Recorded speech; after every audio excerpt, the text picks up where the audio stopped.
You fuck! Come out!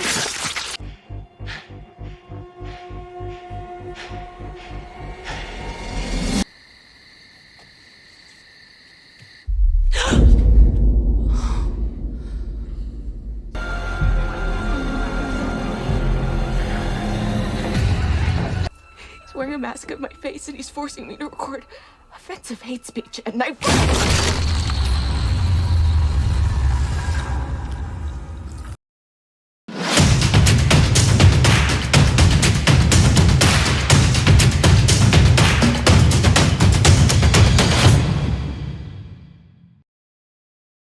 Halo pecinta film, selamat datang di channel Up Media. Pada konten kali ini kita akan membahas alur cerita dari film There Someone Inside Your House. Film yang dirilis Netflix pada 6 Oktober 2021 ini menceritakan kisah balas dendam seorang siswa SMA yang bersetting di Osborne. Bermula dari pembunuhan seorang siswa bernama Hailey Whitehall, kemudian muncul kasus pembunuhan lain. Tragedi tersebut pun menyebabkan keributan di Osborne High. Pelaku pembunuhan pun terus dicari sampai semua orang mencurigai Ollie. Ollie merupakan mantan pacar dari Makani. Keduanya berpisah tanpa alasan yang jelas. Mantan pacar Makani itu dituduh sebagai dalang pembunuhan dari Hailey dan kawan lainnya. Namun benarkah Ollie pembunuhnya? Dan bagaimana aksi Makani dan gengnya dalam mengungkap pembunuhan tersebut? Langsung saja kita menuju ke alur cerita.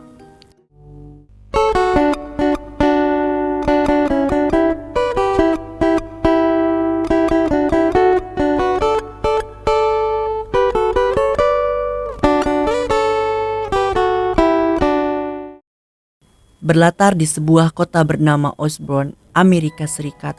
Cerita ini diawali oleh seorang pelajar SMA bernama Jackson. Jackson merupakan salah satu anggota klub potbal di SMA Osborne. Saat itu Jackson sedang sendirian di rumah. Kedua orang tuanya sedang pergi keluar. Karena nanti sore ia ada pertandingan, Jackson memasang alarm lalu ia tertidur. Namun ia ketiduran sampai malam hari karena HP yang tadi ia gunakan sebagai alarm telah ditukar dengan timer masak oleh seorang yang tidak diketahui.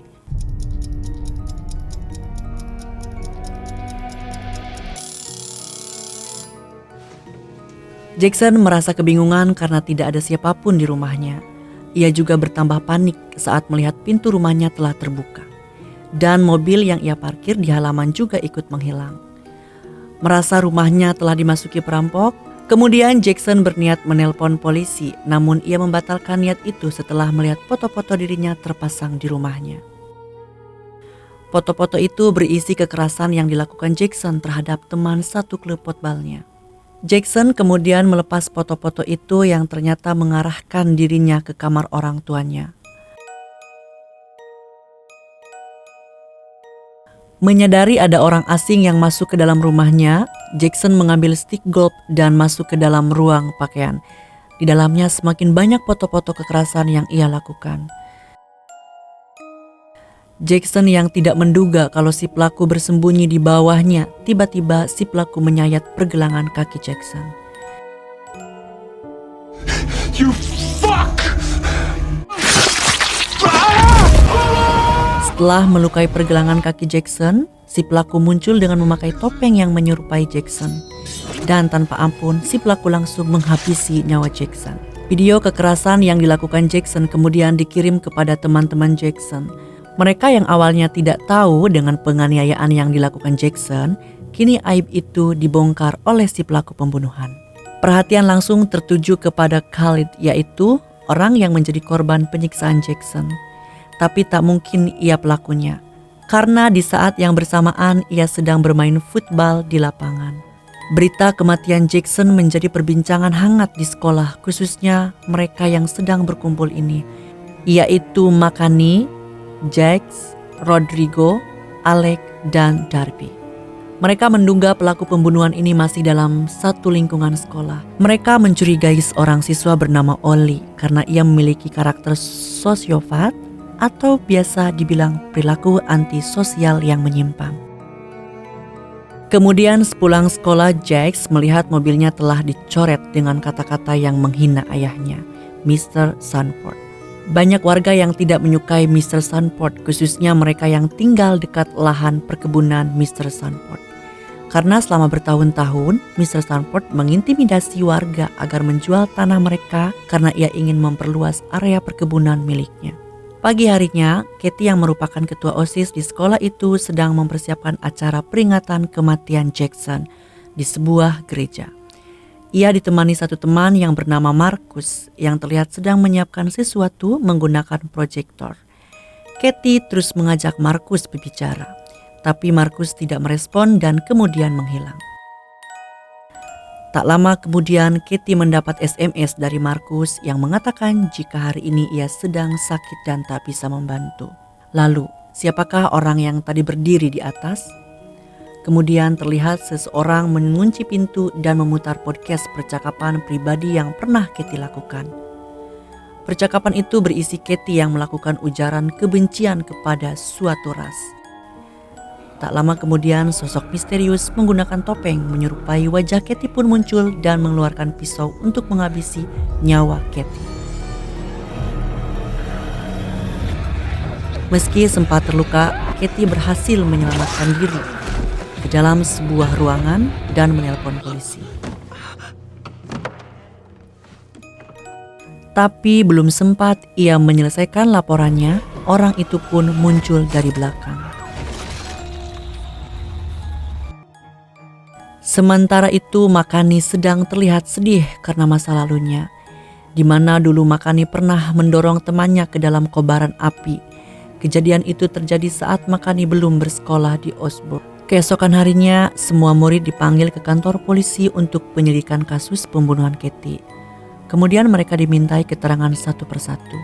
Saat tiba giliran Jax, polisi malah menyuruhnya pulang karena ayahnya Jax yang bernama Mr. Sanford telah menyewa pengacara dan menggunakan hak konstitusional. Makani dan Ollie mendapat giliran terakhir. Di sini terungkap mereka berdua pernah menjalin hubungan asmara tanpa sepengetahuan teman-teman yang lain. Seorang polisi yang menginterogasi mereka merupakan kakak dari Ollie. Ia merasa sangat kesulitan lantaran para siswa tidak saling akrab dengan Katie, termasuk Makani. Setelah proses interogasi selesai, Ollie berniat mengantar mantan pacarnya itu. Tapi di tengah jalan, Makani mendapat SMS untuk menghadiri sebuah pesta dari Jax karena ayahnya sedang tidak ada di rumah. Kemudian Makani mengajak Ollie untuk menghadiri pesta itu. Di sana mereka semua menceritakan semua rahasia besar mereka satu persatu. Di saat mereka sedang bersenang-senang, Rodrigo melihat pil pentanil yang berserakan di lantai. Pentanil adalah obat pereda nyeri yang sangat kuat dan termasuk ke dalam narkotika. Sementara Rodrigo adalah orang yang menyalahgunakan obat ini. Tak lama kemudian seluruh tamu mendapat pesan dari si pembunuh yang berisi Rodrigo merupakan orang yang mengonsumsi obat terlarang. Tiba-tiba lampu padam dan semua orang melarikan diri karena mereka sadar si pembunuh ada di antara mereka. Pembunuh bertopeng itu menampakkan dirinya dan mengincar nyawa Rodrigo.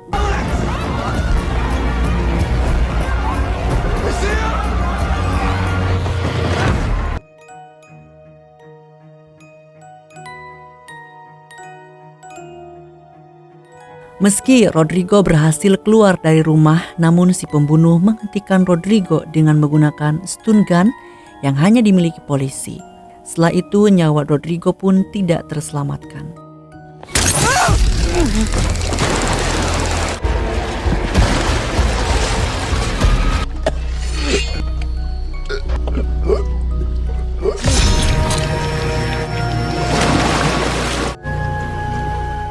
Sahabat-sahabat Rodrigo sangat sedih karena kepergiannya, terutama Alex. Karena banyaknya kasus-kasus pembunuhan di sekolah, sekolah itu pun dijaga ketat oleh polisi. Semuanya menuduh pelakunya adalah Ollie, si anak antisosial. Alex sendiri menuduh Ollie menggunakan stun gun milik kakaknya yang merupakan seorang polisi. Tapi Makani tidak percaya jika pembunuhnya ialah mantan pacarnya itu, karena Makani sangat mengenal Ollie. Saat malam hari, Makani mengambil pisau dan menutup pintu kamarnya dengan rapat untuk berjaga-jaga sebelum ia tertidur. Di Di saat sedang tertidur, Makani pun terbangun karena terdengar suara yang mencurigakan. Ia pun terkejut saat melihat pintu kamarnya telah terbuka dan pisau yang ia bawa sudah tidak ada. Makani memberanikan diri keluar kamar untuk melihat situasi. Saat ia keluar, ruangan itu sudah dipenuhi dengan gambar wanita yang Makani dorong ke dalam kobaran api. Dan tiba-tiba si pembunuh pun datang.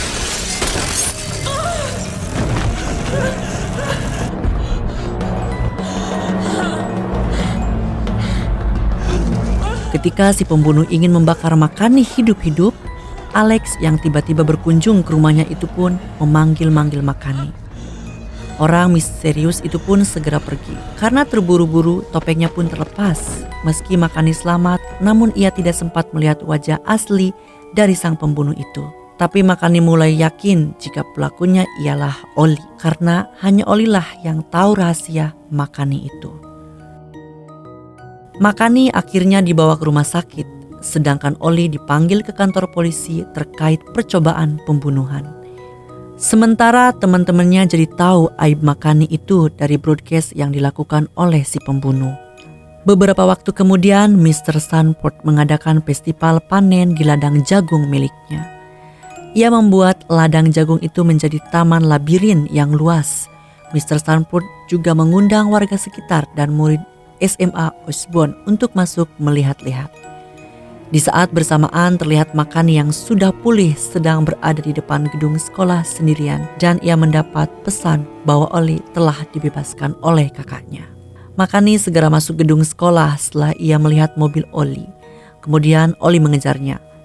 Makani mencari bantuan dan bertemu dengan Khalid. Saat mereka sedang bersamaan, tiba-tiba saja dari belakang Khalid ditusuk dengan sebuah pisau oleh sang pembunuh yang menggunakan topeng berwajah Khalid. Everyone's outside.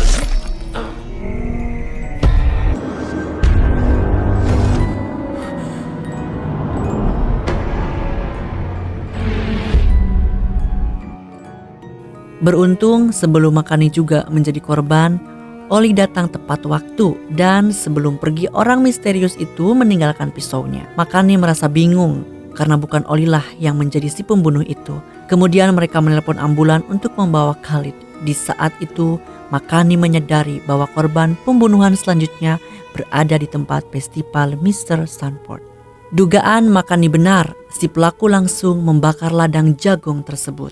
Makani dan Oli segera bergegas untuk ke festival itu. Di dalam mobil, Makani meminta maaf kepada Oli karena telah menuduhnya. Sesampainya di sana, mereka tidak bisa masuk karena seluruh ladang sudah terbakar. Kemudian Oli mengambil inisiatif untuk menerobos dengan menggunakan mobil agar bisa membuka jalan bagi pengunjung yang masih terjebak di dalam ladang itu. Karena mobil yang digunakan sudah rusak, mereka pun turun. Oli membawa stun gun milik kakaknya dan Makani membawa pisau milik si pelaku. Derby dan Alex menunjukkan jalan bagi pengunjung yang terjebak. Sementara Oli dan Makani mencari si pembunuh.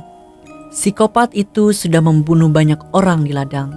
Kemudian mereka menemukan psikopat itu yang tengah bersiap membunuh Mr. Sanford. Tanpa ampun, Mr. Sanford pun dieksekusi di depan mata mereka.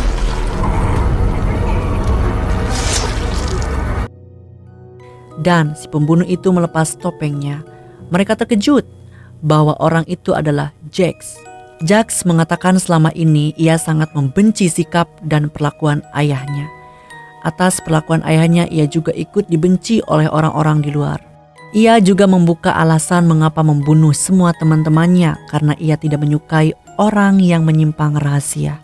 Menurutnya itu adalah munafik karena di balik wajah yang baik-baik itu mereka menyimpang rahasia yang buruk seolah mereka sedang memakai topeng. Oleh karena itu, saat sedang melakukan aksinya, Jax selalu memakai topeng. Setelah membunuh para korbannya, lalu ia menyebarkan aibnya. Jax ingin menunjukkan kepada orang-orang siapa mereka sebenarnya. Kemudian Oli menembakkan stun gun kepada Jax. Lalu Makani segera membunuh Jax dan film pun berakhir. Thank you guys buat kalian yang sudah nonton video ini. Jangan lupa untuk like, komen, dan subscribe. Nantikan konten kita selanjutnya. See you guys!